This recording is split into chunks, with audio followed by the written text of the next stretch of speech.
এজন্য মায়ের দোয়া আমাদের নেওয়া লাগবে। মায়ের দোয়া সারা জীবনে কোনোদিন কেউ বড় ওলি হতে পারে নাই। মায়ের দোয়া সারা জীবনে কখনো কেউ কোনোদিন বড় প্রতিষ্ঠিত হতে পারে নাই।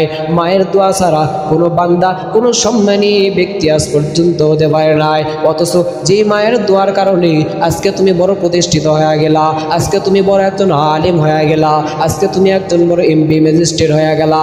যে মার অবদান তোমার পেছনে সবচেয়ে বেশি, আজকে তুমি একজন প্রেসিডেন্ট হওয়ার পরেও, আজকে তুমি একজন বড় চেয়ারম্যান হওয়ার পরেও, ম্যাজিস্ট্রেট হওয়ার পরেও তুমি তোমার মায়ের খোঁজটা বান্দা বছরেও একদিনের জন্য তুমি নাও না।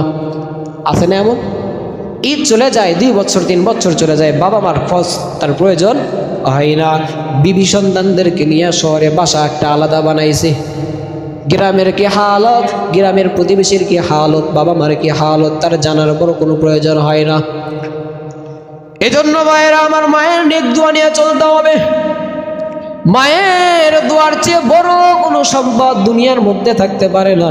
মায়ের দোয়া নিয়ে বান্দা তুমি চলো, যেখানে যাও আল্লাহ তোমার সেখানে কামিয়াব দান করিয়া দিবি। সুবহানাল্লাহ।